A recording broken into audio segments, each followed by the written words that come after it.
Okay.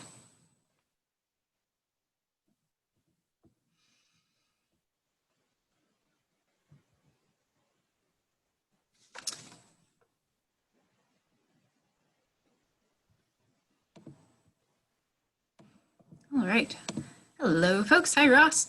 And we are going to be getting started in just a minute once I make sure everything is squared away here.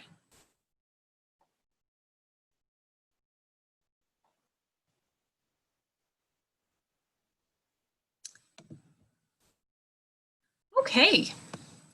Well, good afternoon, everyone. Welcome to Chillicothe Public Library's Empowering Small Businesses program series.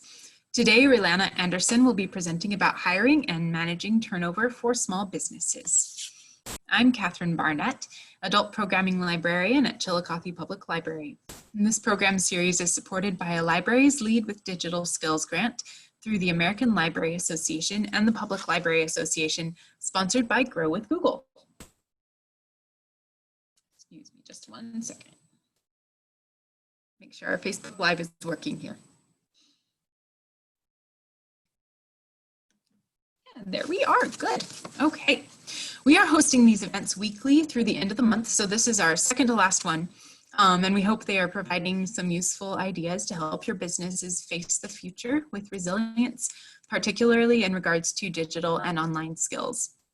On the Chillicothe Public Library website, we also have a list of links to mini courses, trainings, and other resources through Grow with Google, in case you'd like to dig into these topics or other business-related topics further. They're designed to give you useful information in bite-sized pieces, perfect for busy people learning on the go. We also have recordings of our past sessions on our website, and we'll be recording this one and sharing the link as well. At the end of the series, we'll have a prize drawing for a 1-year membership for the Chillicothe Chamber of Commerce, a consultation with one of our presenters, and some other goodies. So make sure to fill out the survey at the close of each session that you attend for a chance to win. Before we get started, I'd like to go over a few housekeeping items. At any time during the webinar, you can submit your questions for our speaker. If you're tuning in through Zoom, just click on Q&A in the control panel at the bottom of the screen and type your question into the Q&A box. If you're watching on Facebook, drop your question or comments into the comments. And as many questions will be addressed as time allows. I would like to now introduce today's speaker, Raylana Anderson. Serving as an HR consultant or interim HR director, Raylana Anderson partners with leadership teams to recommend staffing solutions, strategically plan hiring, and institute best practices. Her role includes building an HR function and implementing HR practices that lead, support, and sustain high performance, as well as promote a culture of engagement and innovation. Raylana has led HR for privately held firms from 50 to 500 employees, as well as HR teams as business partners in a global public firm. She has consulted with corporations and nonprofits and directed major change initiatives, including acquisitions and IPOs. From an individual perspective, she has reviewed thousands of resumes, interviewed hundreds of individuals, and assisted hiring managers in conducting interviews and selecting individuals to invite into their organizations. Raylana is also a media contributor with articles on human resources and employee benefits in the Wall Street Journal, CFO Magazine, Kiplinger's Personal Finance Incorporated, HR Magazine, and Interbusiness Issues, which is now Peoria Magazine. Okay. Raylana, welcome. I'm going to ask you to unmute, and I'm going to mute myself and stop. And I need to share my screen, and we'll get this started.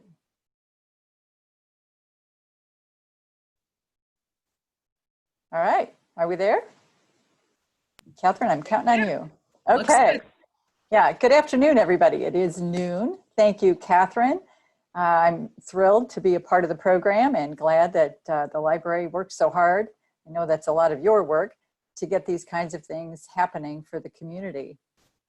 So we are going to talk today about managing turnover, and we're going to take it in a broad view. So the objective, of course, is retaining the right employees, those that, as Catherine said, you have invited into your business and who are contributing to your business. So we'll talk about retention. We'll talk about turnover statistics. We'll talk about culture. We'll talk about selection. We'll talk a little bit about managing employees, because after all, management skills impact the entire organization globally and impact each and every one of your employees. So to begin,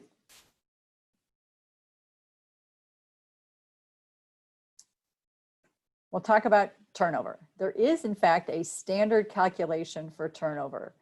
If you're measuring turnover and you're measuring yourself against past performance in your own organization over time, or you're looking at surveys and you're measuring yourself against a peer group in the industry or in the size of business that you are, this is a standard turnover calculation. You'll see there it's an average number of employees divided into the number of people who have left in a month times 100, that gets a rate. If you want an annual turnover rate, you add January, February, March, etc. Now this is just one turnover rate. If you are actually using turnover in your organization as a measurement, you might, for example, calculate the number of voluntary separations by average number of employees in a month, so that those that were involuntary, the ones that you intended to separate from your business, are out of the equation. And then you can dig deeper into those who volunteered to leave, who chose to leave. You might also calculate turnover within departments or in locations where there's a management change. You want to see what the impact of that management change has had on your turnover rate. So again, a standard calculation, there is one, and it's good if you're going to measure over time or against a measure outside of your organization. So we got that done, talked about turnover calculation. So this happens to be a slide that talks about culture. Catherine, I'm going to ask you to take some little comments here. And when you, on the call, I don't know how many people we have, but what kinds of things come to mind when you think of culture in your organization? Good, bad, indifferent, what is it? What's it look like? How does it feel? That kind of thing. Anybody?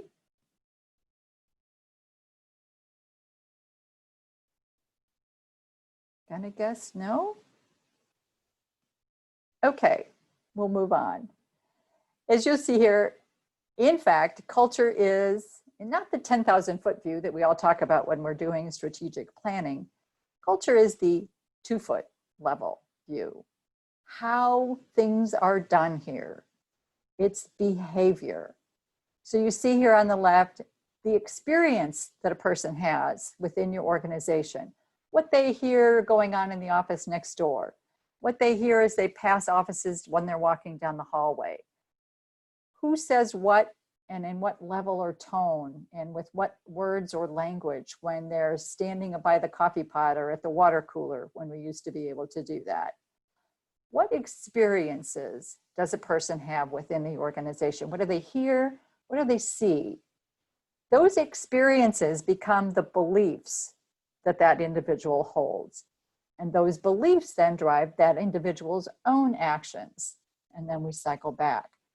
So in a nutshell, culture is behavior. What do I see? What do I hear? What does that lead me to do? So for example, new person walking into the building on the first day, what they see is the reception, and hear is the receptionist is on the phone, really abusing someone on the phone. Nobody knows when they walk in if that's an internal person or an external person. What they know is, wow, somebody's getting screamed at. And then the person slams the phone down and says, what do you need? Not good morning, how can I help you? Or better yet, welcome to this new employee. Those experiences create a belief about how things are done in this organization. Of course, contrast that with new employee walks in, the receptionist says, good morning, Sally. We are glad you're here. Your supervisor, Jane, is waiting to greet you, and your new office is all set up for you, and we are ready to get you into work today. Very different experience, very different result for that new person. And of course, if you don't like your culture, because you've got one, whether it's the one you intended to have, the one that you want to have, is up to you, but you've got a culture. And if the behaviors and experiences going on in your organization leading people to create beliefs about your organization are not what you want them to be, change is slow. It's a process. People ask me frequently, should it happen from the top down or from the bottom up? And my answer is it's both and. Each person in the organization needs to understand the intended culture, the intended way things are done around here, whether we are new to the organization, we've been here for 10 years, whether we're busy, whether we're feeling pressed by deadlines, whether we like a person or we don't like a person, whether we're a department head or whether we're a new employee or the person cleaning the office, whether we're a vendor, it doesn't matter. Every person needs to lead the process and be a part of that change, be a part of that culture. So think about your mission and your values. And values is bold here on purpose. If you think quickly about the mission your organization has and the values your organization represents and intends to represent, think quickly. What regular workplace behaviors demonstrate those values? What do those values look like in your workplace? Who exhibits them? How frequently do you see them exhibit? Can you remember yesterday how frequently and by whom those behaviors were demonstrated? Not coming up with much? That tells you that you've got some work to do about bringing your values into your culture so that your employees all experience the behaviors that you want them to experience in your organization. Yes, this ties to turnover. Employees who are not experiencing your values, who probably joined your organization because of your values or because they knew someone and admired them in your organization, need to see them demonstrated regularly to choose to stay in your organization. We talk about culture advocacy. Advocacy is promotion, if you will, putting first things first. So as an organization, culture advocacy means you have clear values, 4, maybe up to 6 that you really want to focus on. And even more importantly, as an organization, decisions are made based on mission and values.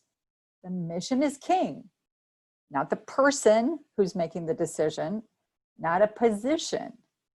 So for example, when push comes to shove and something really has to happen, is the decision made and acted on because it fits the values and mission of the organization, or because Janie said that's the way we should do it?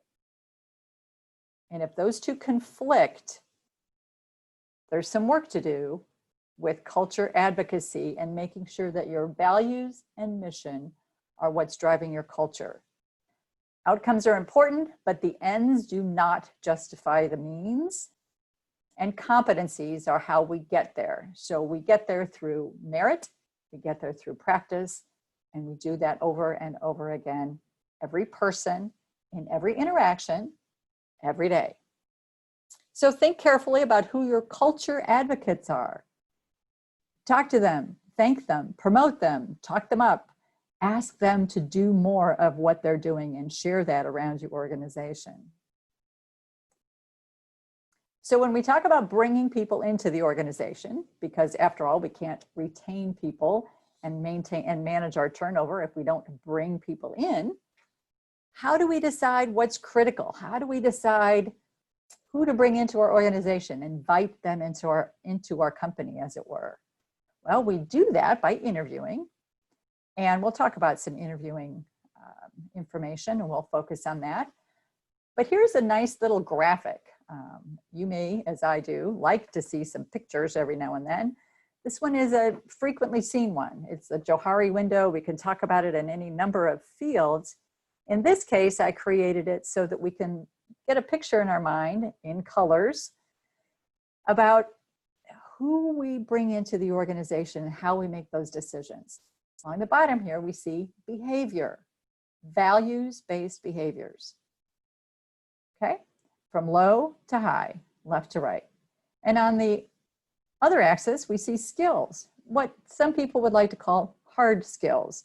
The easy way to think about this is salesperson, so sales skills. If our sales results are great, we have high quotas that are in fact achieved, we go from low to high here on this axis as well. The easy one is this number one, it's green, green for go. If we have a person in front of us who demonstrates high values-based behaviors, they fit into what our values are, they behave that way based on the interview, and they have high skills, easy yes. Easy no, red, number 4 down here, not demonstrating values and behaviors that we want to be a part of our organization. In fact, their behaviors demonstrate values that don't fit at all.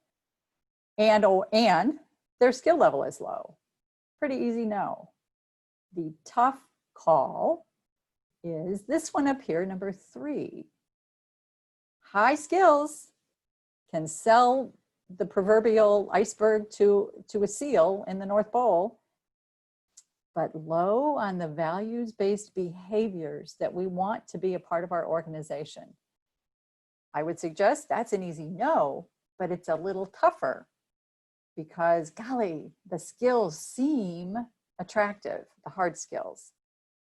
Also over here, we have a decision in box number 2, and that is high values-based behaviors. This person is exactly demonstrating the values that we want as a part of the culture of our organization. Skills maybe not quite as great as we'd like them to be. What do you do? Well, this is where you hear and read a lot about, you know what, we can train skills, we can't train values. So I think that's a tempting, very tempting yes. And it's something that your team has to decide. So if you think about it, and you could in fact, as it says here, infuse your team members with 3 qualities. 3 qualities demonstrated by values-based behavior, what would they be? Those become your criteria for your window here in your decision making. So bringing people into the organization.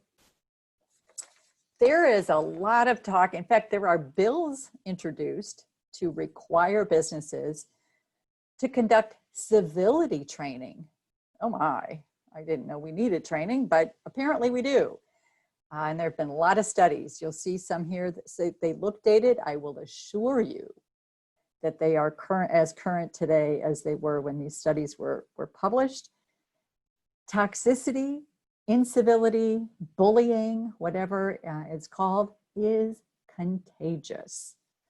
It isn't just contagious when you're the brunt of it or you're the one delivering it. It's contagious even if you're just around it or observing it. In this study in 2017, Christine Porath talked about people becoming carriers of toxicity and incivility, even if they're not participants. In another study, emotion spreading through people, not just the people we're talking to, but with strangers or near strangers. Think of your vendors. Think of the person who may casually enter your business and hear and see what's happening there, if that is toxic or uncivil.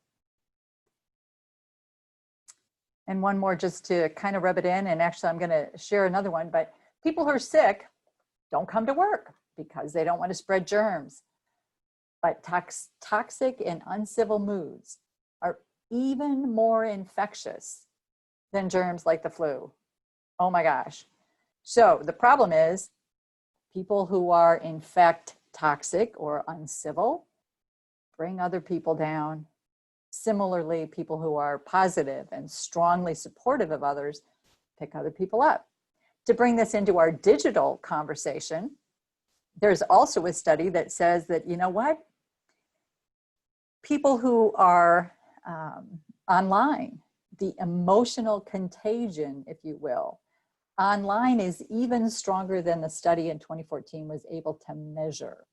So it's not only people we are physically in proximity with, but those people who may be online and our attitudes begin to show. And we've probably all got examples of this. We've seen it, we've heard it, it's in the news, but it's real. That 2017 study that was mentioned just a moment ago, a couple of slides ago, the research further studied information about feedback from the participants in the study, and it found that more than 50%, 50, of the working people surveyed in the study reported incivility, personally experienced incivility at least once in the prior week. Half of working people experienced incivility at least once in the past week.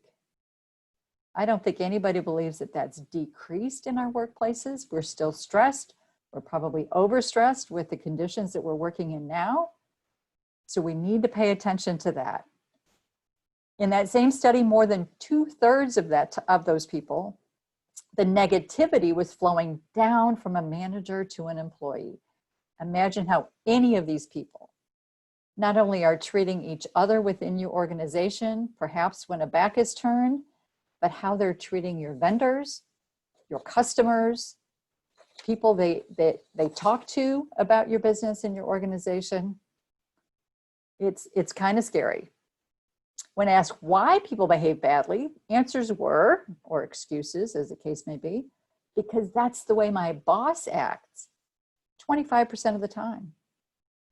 40% of the time, people said, well, there's just not time to be nice. Yikes. How many of us have ever talked about how there's always time to do the job right? If there's time to do it again? Why risk feeling badly about the way you've treated someone when you can treat them with respect and kindness in the first place? Again, culture is work. It's every interaction with every person, every day. And culture, of course, impacts turnover. If in fact 25% of people are treating others badly, quote, because that's the way their manager treats them, here's what happens. Turnover increases. Employees leave because their managers show disrespect, break promises, overwork people, don't make their expectations clear, or they're just ridiculously unrealistic. They play favorites, they gossip, they micromanage, they don't listen. We all think we're good listeners. We can all use some practice to actively listen and in fact invite people to share their ideas and their opinions. So, talked about culture, how that impacts turnover. Talked a little bit about what turnover is, how to measure it. Here's where it starts. Who do you bring into your organization? Who do you invite? So interviewing is not waving your hands over a crystal ball. It's conducting good interviews. It's finding the right people on purpose. So why does that matter? Well, a little bit like toxicity or pursuing that theme. If you are such a good interviewer and you are so lucky in your recruiting that you've got a great set of folks to choose from, and you hire a superstar in the top 1% of performance, somebody in that upper right corner of that chart that we looked at, a superstar who has high skills and high value behaviors in your organization. In this study, reduced it to numbers, which is always nice in HR, you can hire that superstar, that top 1%, and you can, in fact, in a sense, save your organization a bunch of money. You can improve your performance.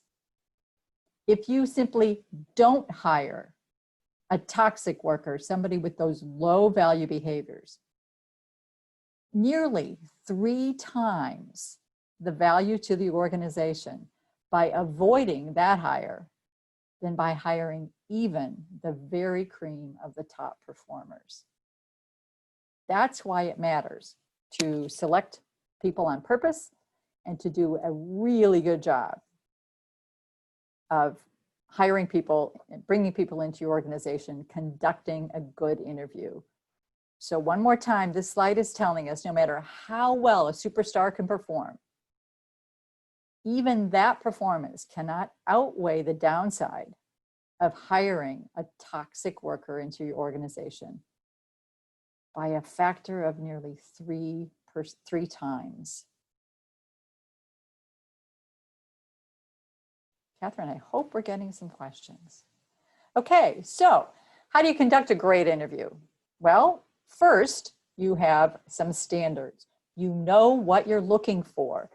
Interviewing to hire and bring someone into your organization is not an exercise in you'll know it when you see it. It is not the best way to do it. Set some clear standards. Not only what skill you're looking for, let's use customer service as an example, but the behaviors that you believe demonstrate the way things are or you want things to be done in your organization.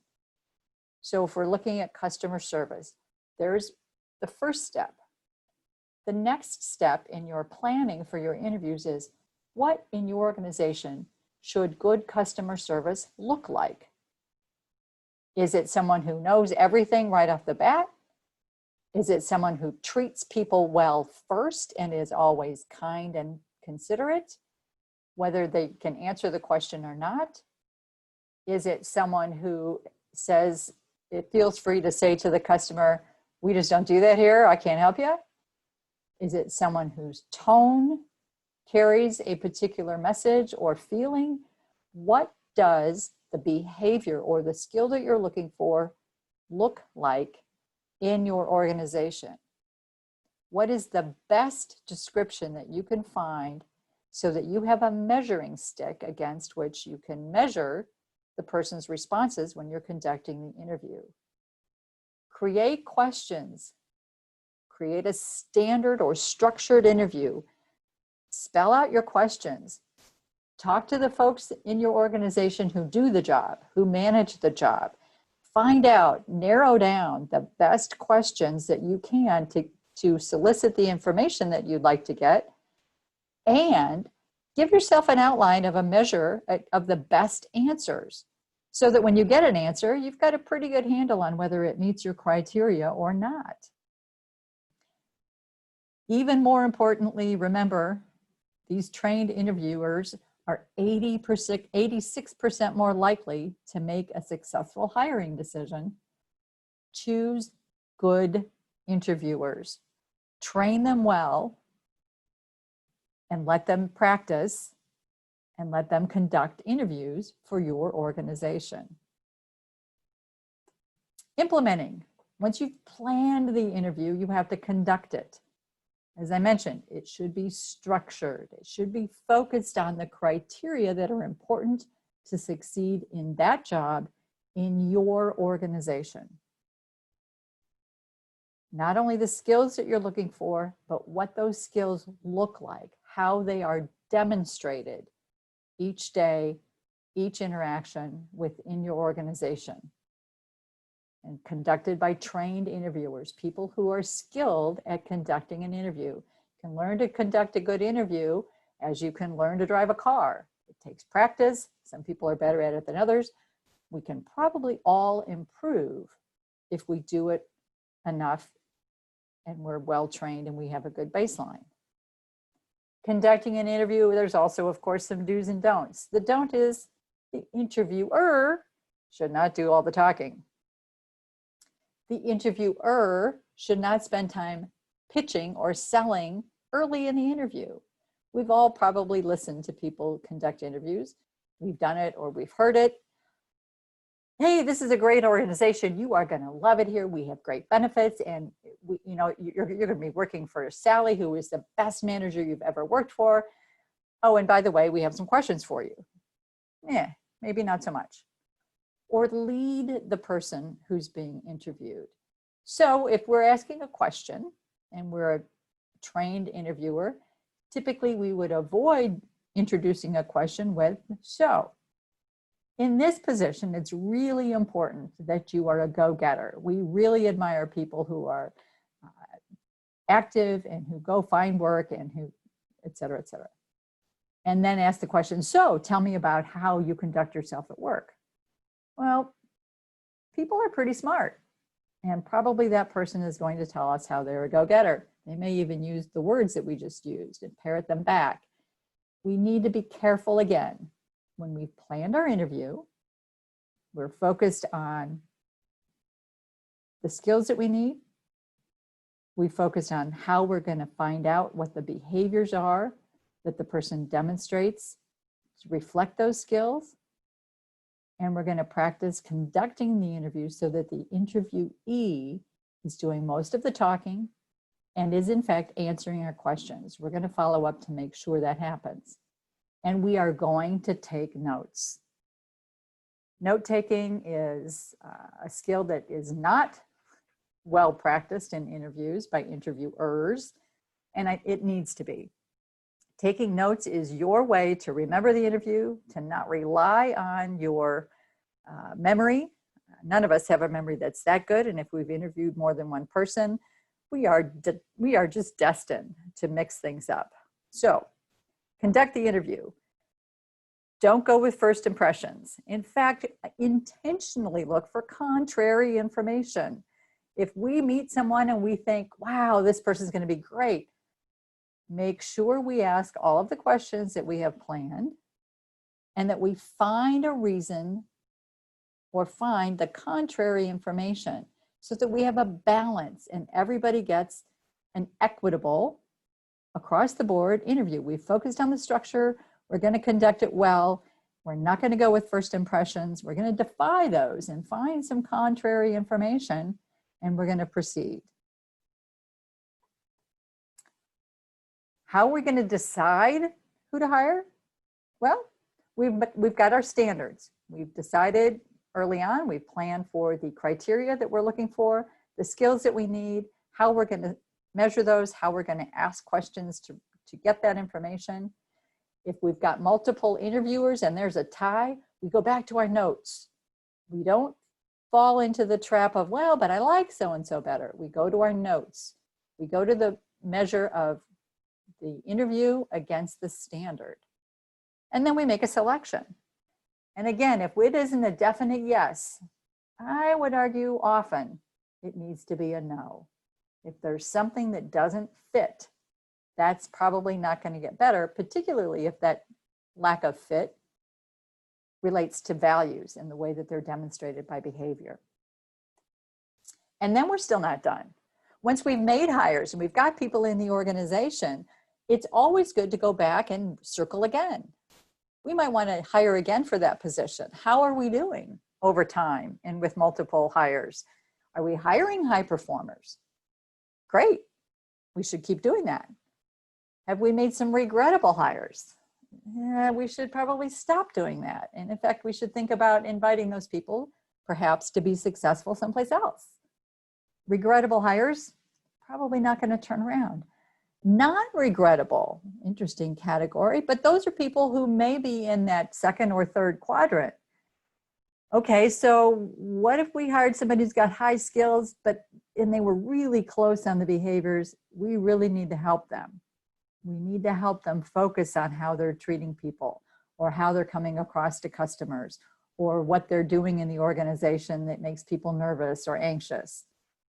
If they're in that lower right quadrant, you know what? We have opportunity there to build skills with someone who's got high value behaviors. We can do that. They need time. They need training. They need mentoring. So we need to make sure that we've hired someone who's willing to do the job. We need to let them be successful and help them build skills to do the job. So again, we've planned our interview. We've conducted our interviews. We've done the evaluation to make a selection. And then we review our process. We review our success so that we know how to repeat our success or how to change what we've made, change decisions that we've made that need to be changed. Another way to think about the quality of hires, again, this is kind of a picture in your mind. Fortunately, we aren't in a room together where anybody's going to see or know what you're thinking, but think about your staff. Quickly, what percentage of them would you gladly keep if you could make any changes right now with no repercussions? Would you keep them all? Would you keep most of them? Would you gladly rehire every one of them? How would you feel if they quit today? It's kind of another way to do your evaluation and to find a place to start with perhaps culture change or with some of the other things we're going to talk about. I've actually worked with clients in initial meetings, ask this question when they talk about being concerned about turnover or being concerned about the way that they're bringing people into the organization. I've actually had people quote as much as 50%. I get rid of half of them today. Yikes. I hope that's not your organization,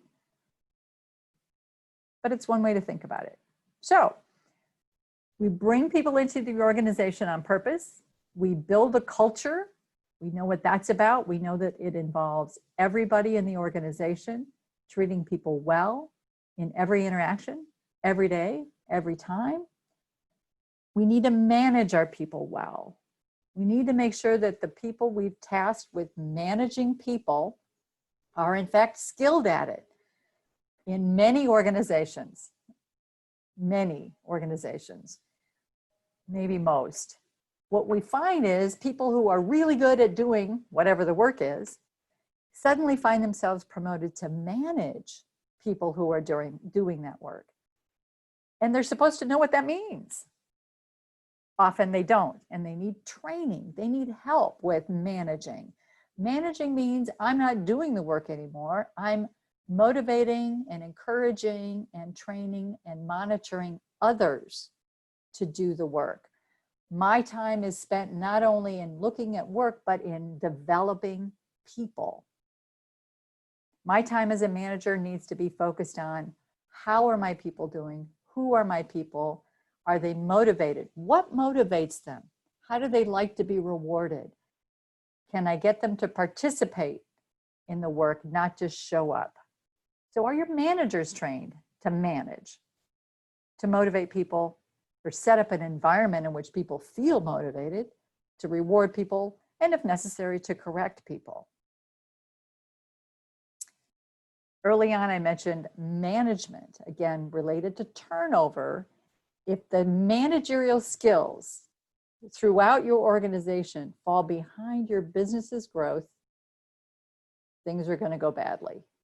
Because if you're counting on managers to well manage people and the work that people are doing, and they're not able to do it, then your business is going to fall behind.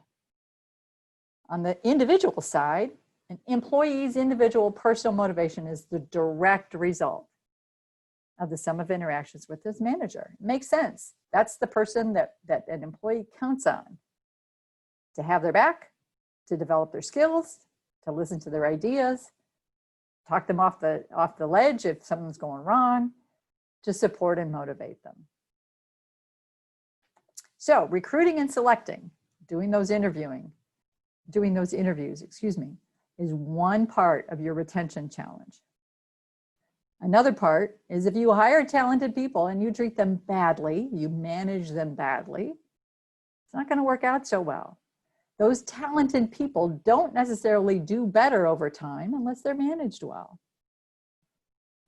Everybody needs to be able to not only give performance feedback that's useful and constructive, positive as it can be, but to receive feedback. Nobody likes to be in a position where the only time you hear from the boss is when something went bad wrong. You want to hear from the boss regularly, and as a manager, you need to focus on those relationships so that you know what your people are doing. You can be the first one to say, hey, you did a great job. You can be the first one to say, hey, that didn't work so well. What did we learn? How might we do this differently? What do you need to do it differently next time? That manager needs to communicate and model those behaviors that reflect your values. So managers need to be able to communicate. Actually, probably everybody needs to be able to communicate. And this particular visual, dog says woof, cat says meow, they both think they've communicated, but maybe not so much. So communication generally, if I'm a manager and I've said, you know, gee, it'd be really nice if somebody did whatever, that's kind of a subtle hint and it's not going to work. Even if there's only one other person in the room and I say, golly, you know, it'd be great if somebody did whatever. Nah, still not going to work. So we need to learn to communicate clearly, ask for what we want. And I would argue this is true, not just for managers and employees, but for most of us in any situation, even our personal ones. Good managers, these are 6 C's. Good managers offer clarity. They can talk to an employee or to a group of people and say, you know what, this is where we need to focus now. And it may be different than what we were focused on a week ago. I get that. Things are changing quickly. Right now, this is where we're going. Does everybody understand what we need to do to get this done? Good managers offer caring. Employees are not machines. Those KPIs, those things that we measure on the piece of paper or on the charts that we keep on the wall. Our employees are individuals today, particularly, and especially if we've got people who are working remotely. It's tough. It's work for a manager to reach out to every employee who may be on a monitor, but we need to do it. Our employees need to know that we're there, not just as a machine, but as a human being. Consistency. Good managers don't ghost their staff. They don't just throw something out there and disappear. They offer help. They offer the tools and the time and the resources that are needed to get those things done that are important. Good managers are credible. They're genuine.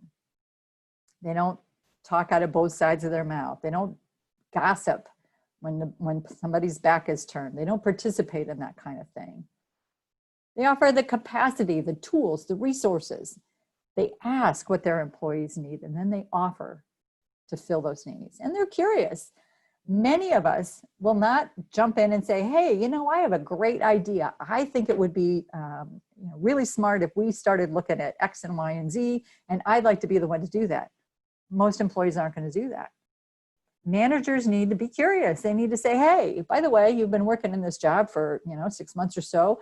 Have you found anything that's working especially well? Or have you found anything that's maybe working okay, but could be done better? Do you have some ideas for us?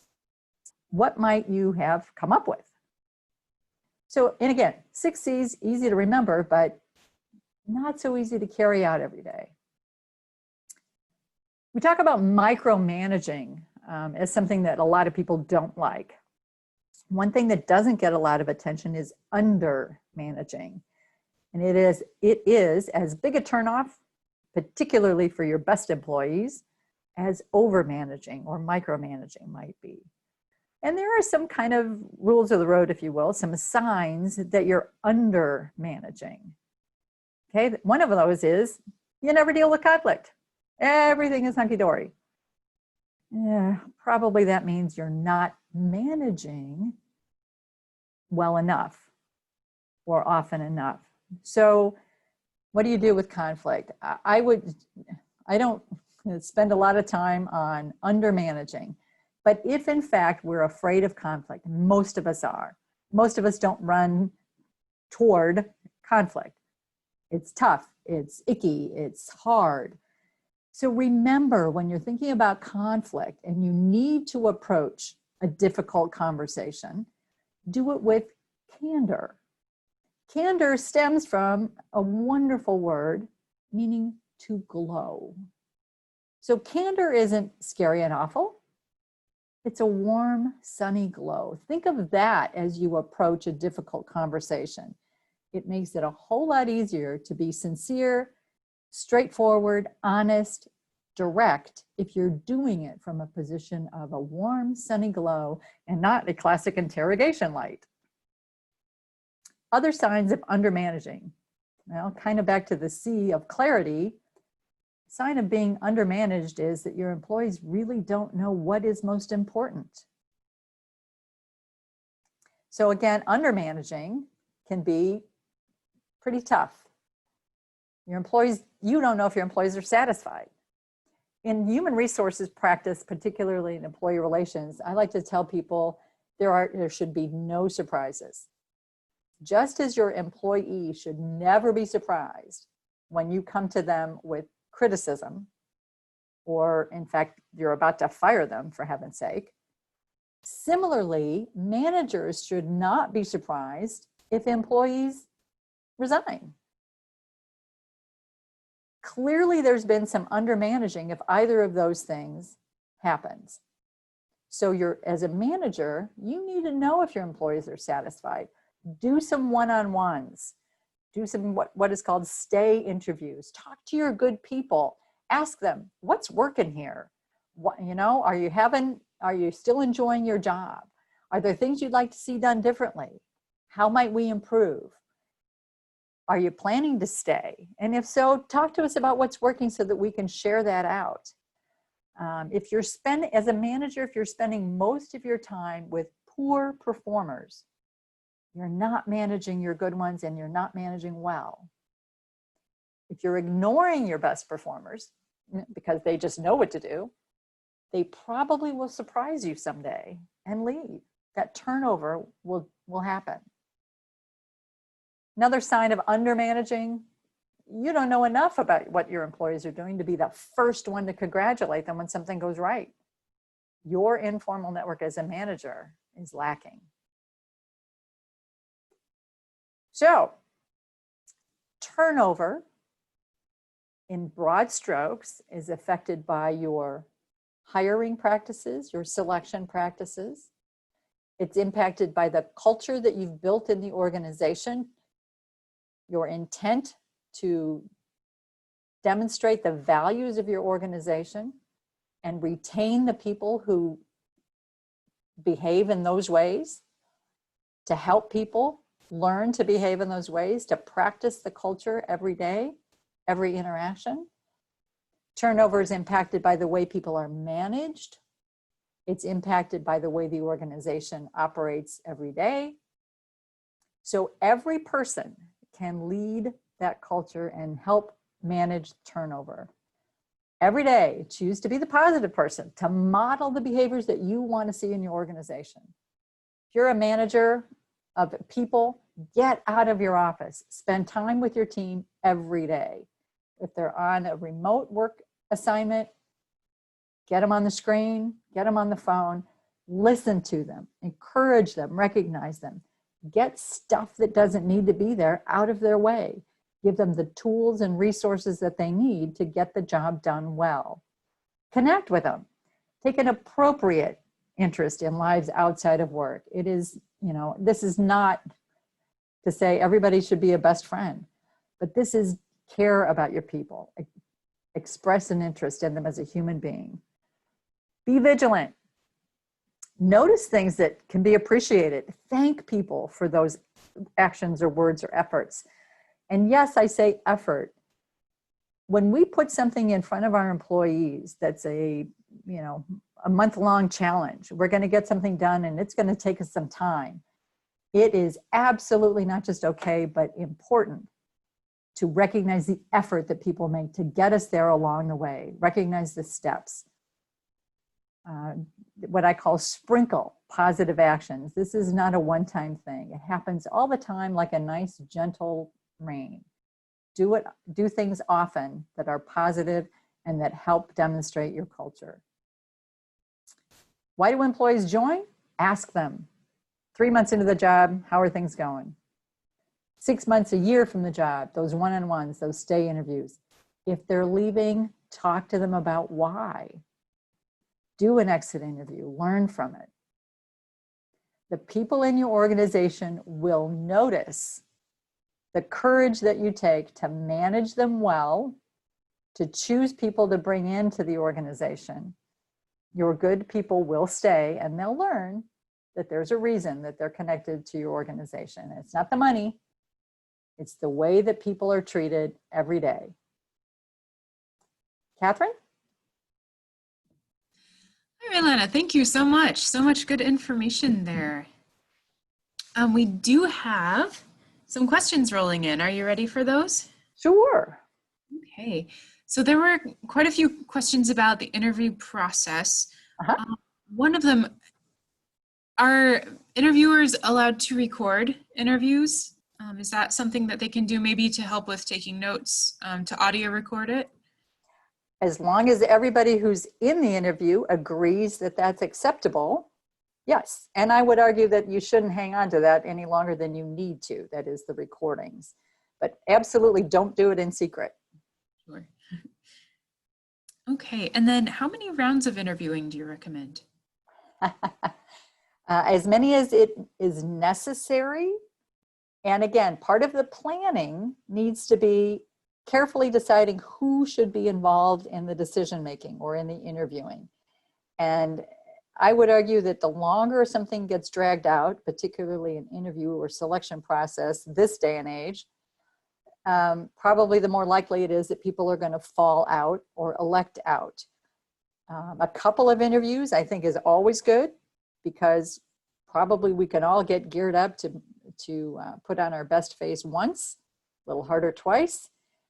After that, I think probably we can make a decision, but if we need another interview, definitely bring in a third round or find other information that we may need to circle back on. Okay, thank you. Let me see here. One more about interviewing here. Sure. What are some great resources for planning to interview? So checklists, matrix, that's a hard word, matrices, and maybe also some examples of questions you'd recommend, or resources to help develop questions that will effectively draw out interviewee skills and values. I think on the internet today, there are probably more resources than we can shake a stick at to talk about behavioral or structured interviewing.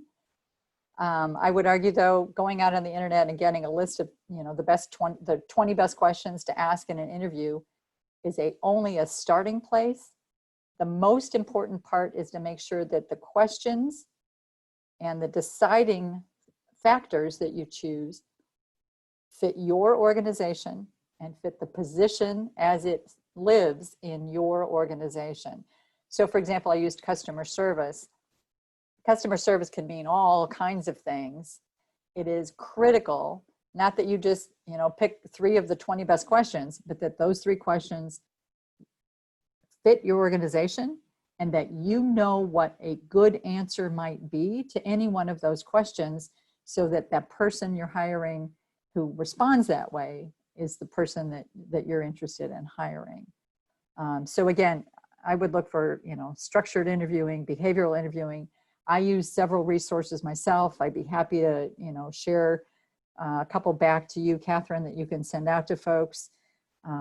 But just as a sample, samples are great, but they must fit the organization.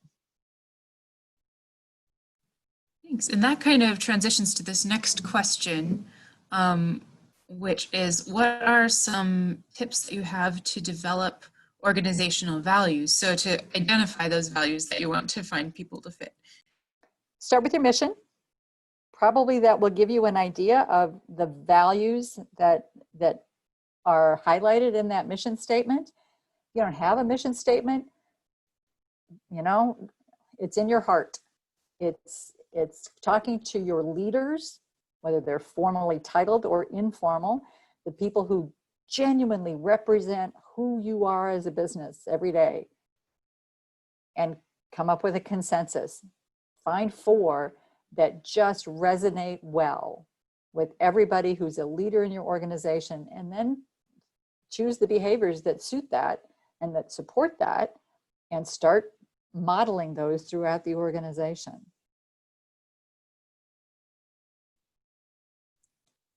Thank you.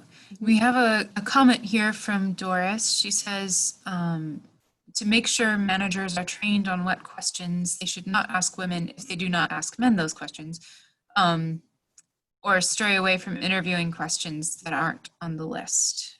Yes, absolutely. There are questions that nobody should ever ask in an interview. And there are reasons for that. And most of them started with regulation, but as we all know today, they are patterns that we just don't want to perpetuate in our workplaces. So yes, there are some third rails, if you will, in interviewing. So always good to pay attention to that. What about some good ways to get feedback from employees to evaluate managers? Well, a good manager, I think, ideally has developed a relationship with their employees so that those one-on-ones that happen regularly and routinely, yes, there ought to be an agenda. And I think part of the agenda is, how am I managing you? Am I managing you in a way that works for you? What would you like to see me do differently? Do you have anything that, I should be thinking about? It should be a two-way. Now, no, the employee doesn't get to tell me what to do. That's not the point. But really find out what works for your employee. Some people feel like they're being micromanaged if you ask them, you give them 4 instructions. Other people don't think 4 is enough. So ask. Use those communication skills to say, is this working relationship working for you? And I think that's, a place to start. Yes, organizations do spend a lot of money sometimes on 360s, on a manager getting reviewed specifically by their employees and by their peers and by their bosses, and then doing some evaluation. And those can be very useful.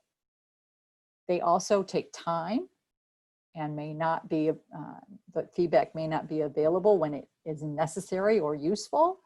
So again, I would really focus on communication.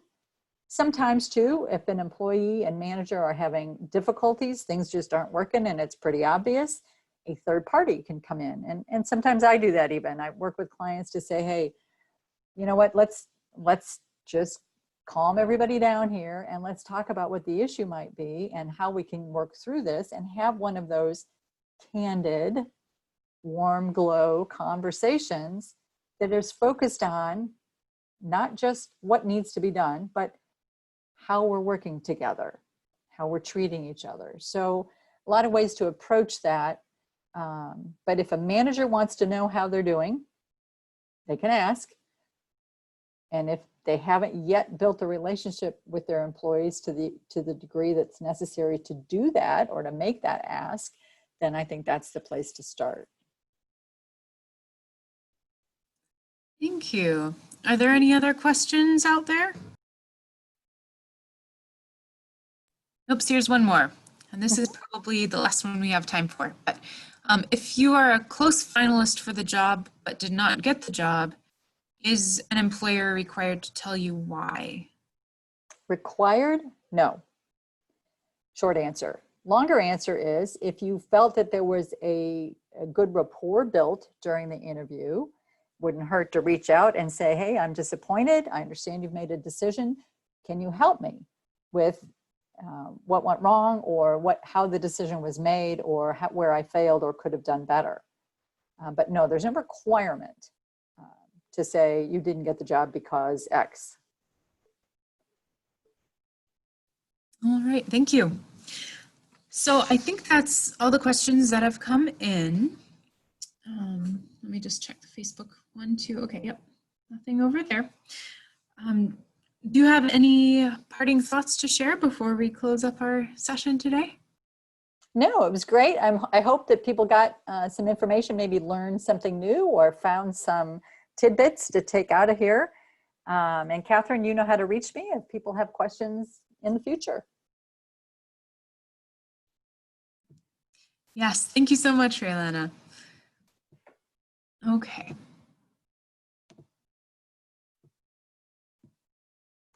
So next week, we have our final session. Let's see. There we go. our final session in the series, and we'll be hearing from William Sharp of Total Income Tax, who will discuss the topic of accounting. You can find the link to attend at chilepld.org or in the event on Chillicothe Public Library's Facebook page. And don't forget to check out the mini courses and other resources that are also on our website. Thanks again to everyone for tuning in and for Raylana for the great presentation today. When I close this event, those of you who are attending through Zoom will be prompted to fill out a survey. Please do fill that out for us. And if you want to enter to win a prize, make sure to include your name and contact information. Remember, you can enter every time you attend a session. Thank you, folks, and have a good afternoon. Take care.